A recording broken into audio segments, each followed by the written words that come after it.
Alors merci beaucoup pour cette invitation à participer à cette formation en ligne.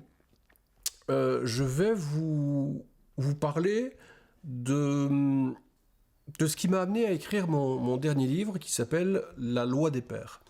Alors d'abord je vais me présenter, je m'appelle Patrick Jean, je suis réalisateur, cinéaste. Généralement je m'intéresse aux rapports de domination, que ce soit sur le plan économique, social, d'origine nationale, la question des frontières, des prisons. J'ai fait un film qui s'appelle La domination masculine, et je m'intéresse de manière générale aux rapports de domination où je suis moi-même dans le camp des dominants.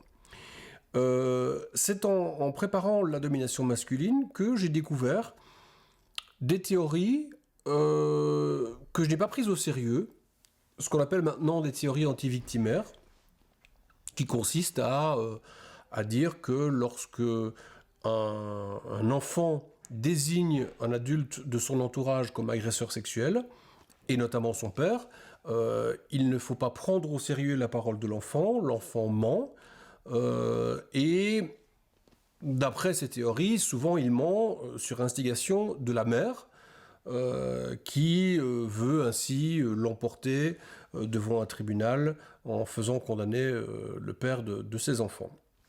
Donc j'ai découvert ces théories en Amérique du Nord, c'était dans les années 2000. Je n'ai pas pris ça au sérieux parce que c'était totalement farfelu. Cela m'était partagé par des hommes, des mouvements masculinistes québécois notamment, qui avaient des théories sur tout et plus farfelues les unes que les autres. Et puis j'ai découvert, je me suis un peu intéressé à la question, et je suis allé voir d'où venaient ces théories, et puis j'ai vu que ça venait d'auteurs absolument sans intérêt, qui n'avaient aucune reconnaissance scientifique. Et donc je n'ai pas pris ça au sérieux. Et c'est un peu plus tard, lorsque le film est sorti, et puis dans les années qui ont suivi, que je me suis rendu compte que ces théories farfelues, eh bien en fait elles avaient percolé et que aujourd'hui elles étaient enseignées à des magistrats, dans des séminaires privés, dans des formations, à des travailleurs sociaux, à des psychologues, et que bon nombre d'avocats utilisaient cet argument devant la justice et avec succès. C'est-à-dire que la justice retenait ce syndrome d'aliénation parentale, et puis j'ai découvert qu'il y en avait d'autres, syndrome de Médée, syndrome de Munchausen par procuration, et je me suis rendu compte que dans beaucoup de pays, eh bien en fait la justice tenait compte de ces théories farfelues qui sont quand même rédigées par des auteurs clairement pro-pédophiles.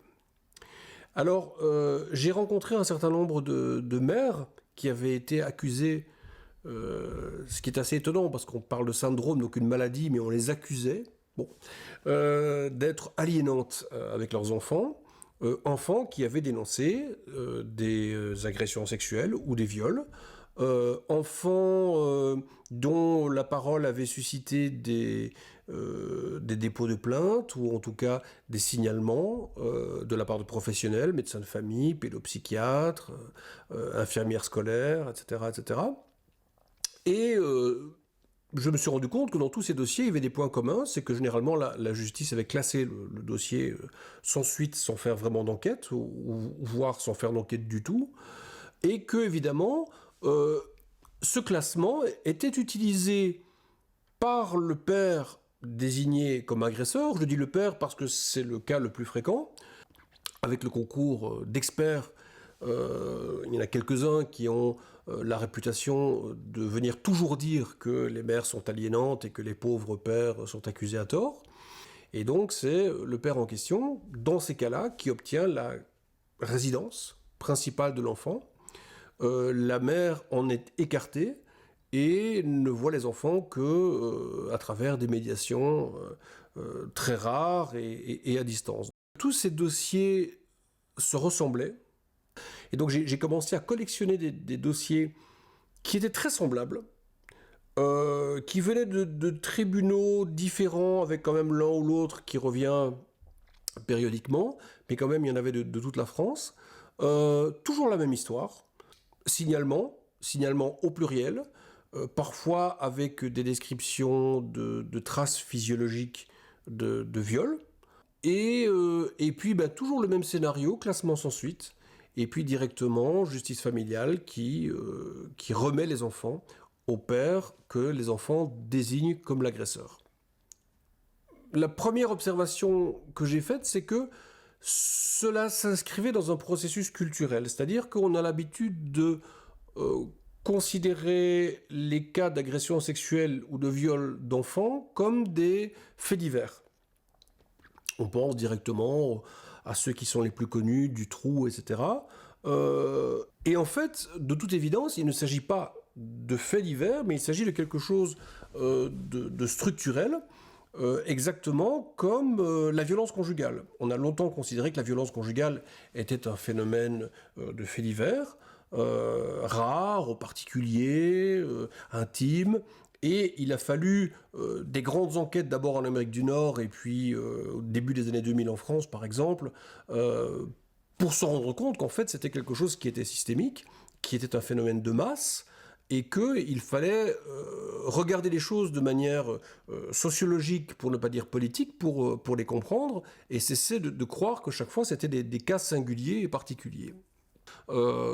Les études, les premières ont commencé dans les années 80 au Canada, ensuite il y en a eu en Angleterre, ensuite il y en a eu dans différents pays, et puis en France, en Belgique, en Espagne, un peu partout. Et on arrive toujours au même résultat, grosso modo, on arrive autour, alors si on est très prudent, on peut dire 6% des enfants sont victimes d'une agression sexuelle, d'une tentative de viol ou d'un viol avant la fin de l'adolescence. Et ça représente en moyenne un peu moins de 2 enfants dans chaque classe d'école.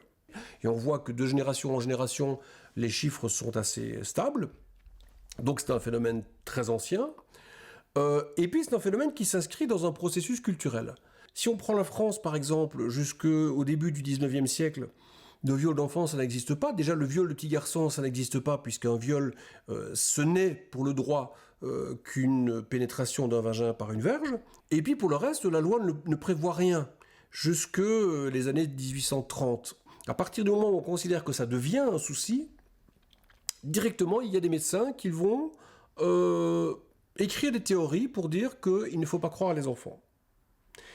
Il ne faut pas les croire, les enfants mentent, les enfants inventent des agressions sexuelles, et ils inventent les agressions sexuelles sur instigation de leur mère, qui veut se venger d'un notable du village, le maire, le curé, l'instituteur, ou un mari gênant.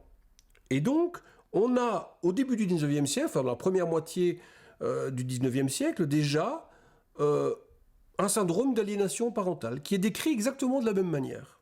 On va observer à différents moments de l'histoire toutes sortes de théories qui vont permettre le déni, qui vont permettre d'affirmer en permanence qu'il ne se passe rien, que tout ça c'est du fantasme, c'est de l'invention, c'est du mensonge, c'est de la manipulation, c'est selon, mais en tout cas c'est toujours faux.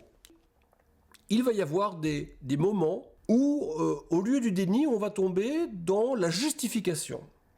Alors on va avoir toute une flopée d'écrivains en France, mais pas qu'en France, qui seront des adeptes des agressions pédophiles ou pédocriminelles. Alors ça dépend des époques, puisque pédocriminel, ça veut dire que le droit y met un terme, mais jusqu'à la Seconde Guerre mondiale, il était interdit d'avoir des relations sexuelles avec les enfants de 13 ans, mais 14 ans, c'est possible. Donc, là, on est au bord de la pédophilie, mais pas vraiment dans la pédocriminalité. Mais on a beaucoup d'écrivains donc, qui font l'apologie et qui pratiquent, et qui ne s'en cachent pas, d'avoir des relations sexuelles, notamment avec des enfants hors de France. Donc, on parle des colonies, le Maghreb, l'Asie, etc. Et puis, on va arriver dans les années 1970, et là, on a une véritable explosion de toutes sortes d'auteurs qui font partie de cette mouvance, des hommes qui ont des attirances sexuelles pour le corps des enfants, très clairement, mais qui non seulement ne se cachent plus, mais en plus vont revendiquer la sexualité libre des pédophiles. Et ils se disent eux-mêmes pédophiles. Et donc, dans tous les pays occidentaux, ils vont créer des ligues, des associations, des réseaux de pédophiles qui ont pignon sur rue. Ils ont des magazines, des journaux. En France, il y en a eu 4. Et ils font un lobbying pour que on abolisse les lois qui interdisent qu'un adulte ait des relations sexuelles avec un enfant, estimant que les enfants ont bien le droit aussi d'avoir des relations sexuelles avec les adultes. Cette idéologie qui consiste à penser que c'est d'être d'avant-garde que d'être pédophile, hein, on a affaire plutôt à une pédophilie bourgeoise, lettrée, etc. Eh bien, à ce moment-là, elle profite d'un mouvement de libération de la société, sur le plan des mœurs, un moment où des femmes réclament plus de droits, plus d'égalité, un moment où les homosexuels réclament plus de droits, plus d'égalité, pour s'engouffrer dans la brèche et pour dire, eh bien nous aussi, alors les femmes, les homosexuels, mais aussi les pédophiles. Et beaucoup de gens, y compris les gens qui ne sont pas eux-mêmes pédophiles ni pédocriminels, vont les soutenir. Et c'est comme ça qu'il va y avoir toutes sortes de pétitions dont on connaît aujourd'hui la teneur, rédigées notamment par l'écrivain Gabriel Baznev, mais qui vont être signées par toutes sortes d'intellectuels, y compris Simone de Beauvoir. Ça ne dérangeait personne parce que ça faisait partie de ce courant culturel qui, à mon avis, à mon sens, doit être rattaché au fonctionnement du patriarcat. Alors pourquoi ? Le patriarcat, ce n'est pas que l'organisation des relations entre les hommes et les femmes. C'est toute une organisation sociale qui est fondée sur une hiérarchie entre non seulement les hommes et les femmes, mais aussi tout ce qui appartient au pôle masculin, par opposition à ce qui appartient au pôle féminin. Tout ce qui est masculin est hiérarchiquement supérieur. D'autre part, on sait que depuis sans doute 200 000 ans, peut-être un peu plus, les groupes de nos ancêtres, les premiers sapiens, échangent les filles des femmes. Alors, ils les échangent, Lévi-Strauss disait que c'était le début de la civilisation, puisque c'est la première fois où les êtres humains vont commencer à créer des alliances, avec des gens qui ne sont pas de leur famille. Et donc, ces alliances, d'après Lévi-Strauss, eh bien, c'était le fondement même de ce qui fait société, de ce qui fait civilisation. Cela institue donc l'homme, le père, comme le propriétaire des femmes et des petites filles. Alors des femmes, on le sait, puisque la compréhension de la reproduction chez les êtres humains a été faite de manière très logique mais fausse. L'être humain a d'abord dû comprendre qu'il y avait un lien de causalité entre le coït et la reproduction, ce qui n'est pas si simple, parce qu'il y a 9 mois entre les deux, donc il a fallu certainement beaucoup de temps pour le comprendre. Et quand on l'a compris, et là je m'en réfère à l'anthropologue Françoise Héritier, qui insistait sur le fait que c'était hommes et femmes qui avaient compris que l'homme déposait quelque chose avec son sexe dans le corps de la femme, et que c'est ça qui donnait, 9 mois plus tard, un bébé. Et donc c'est l'homme qui se reproduit dans le corps de la femme. On voit bien que dans toutes sortes de langues, la femme est qualifiée par sa vacuité. Elle est vide. C'est une outre, une calebasse, une grotte, un vase. Elle est vide. L'homme se reproduit à l'intérieur d'elle-même. C'est l'homme qui se reproduit, c'est l'homme qui a des enfants. Et il faudra attendre la fin du XVIIIe siècle pour qu'on découvre les gamètes et qu'on se rende compte qu'en fait c'est moitié-moitié. Et néanmoins, on remarque qu'aujourd'hui, dans certaines familles, on continue à dire aux enfants que la reproduction, c'est le papa qui dépose la graine. Cette relation de propriété, non seulement de domination, de hiérarchie, mais de propriété sur le corps des femmes, qui fait que c'est seulement dans les années 1970 que le viol conjugal a été puni par la loi. Mon hypothèse, c'est que c'est exactement la même chose pour le corps des enfants. Le corps des femmes appartient aux hommes, et le corps des enfants appartient aussi au père. Et que, évidemment, tous les hommes n'actualisent pas ce droit archaïque qui nous est donné aux hommes, mais une partie d'entre eux le fait. Et une partie d'entre eux le fait soit parce qu'il va développer un désir sexuel pour le corps des enfants, mais aussi, on le voit bien dans toutes ces histoires liées aux problèmes de justice dont je parlais en commençant, que souvent ce ne sont pas des hommes qui sont qui ont des tendances pédophiles, qui n'ont pas spécialement un désir pour le corps des enfants, ce sont des pères qui, après une séparation, s'approprient sexuellement le corps des enfants alors qu'ils ne l'avaient pas fait avant. Donc, ils actualisent ce droit. Alors, c'est très intéressant d'en revenir à une réflexion que faisait Françoise Héritier. Elle disait, chez les mammifères, il n'y en a qu'un qui tue sa propre femelle, c'est l'être humain. Et donc, cette violence n'est pas un excès d'animalité, de bestialité, c'est un excès de civilisation, puisque c'est la civilisation qui a créé le concept du droit de posséder l'autre, le corps de l'autre, et le posséder jusqu'à pouvoir le détruire. Donc, cette question de la propriété des corps des femmes et des enfants, c'est très lié. Et c'est très lié aussi à toute l'organisation sociale, parce que dans la famille, donc cette petite pyramide place au sommet le père de famille, et avec une hiérarchie aussi dans les générations, celui qui est né avant est hiérarchiquement supérieur à celui qui est né après, donc c'est le vieil homme de la famille, le grand-père qui est au sommet, et puis le père. Donc là, on a le père de famille sur la famille.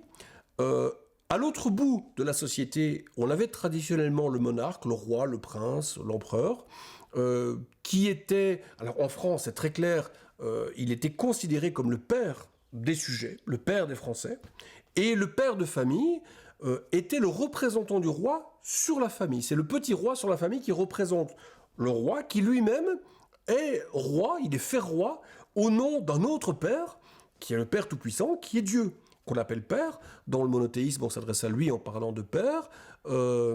Et puis d'ailleurs, il y a des pères intermédiaires qui sont les prêtres, par exemple. Le prêtre, chez les catholiques, on l'appelle mon père. Le mot abbé en araméen veut dire papa, le mot pape aussi. Et puis il y a d'autres pères. Il y a les patrons.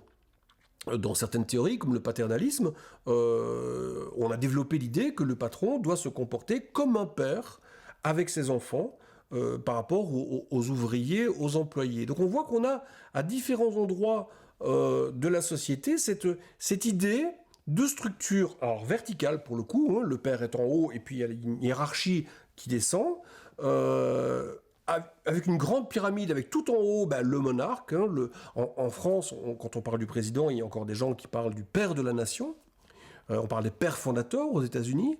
Donc le père tout en haut, qui était le roi ou le président, peu importe. Et puis on descend, et puis on a des pères intermédiaires, les patrons, etc. Et puis tout en bas, le père de famille qui est propriétaire et maître du corps des femmes et des enfants.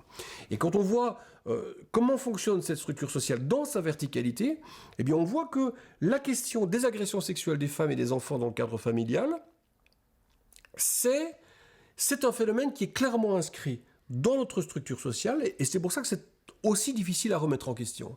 Parce que remettre ça en question, c'est remettre en question toute la structure sociale. Ce qui fait que on préfère se dire que ça n'existe pas, que les enfants mentent, que les femmes, puisque c'est le stéréotype qu'elles sont menteuses, manipulatrices, elles mentent, elles manipulent, et que c'est ça l'explication de tous ces enfants qui dénoncent des agressions sexuelles ou des viols. Et donc surtout, il ne faut pas toucher à ça, parce que toucher à cela, c'est toucher à la structure sociale, et ça fait très peur. Si on arrêtait ce phénomène, quel serait le coût?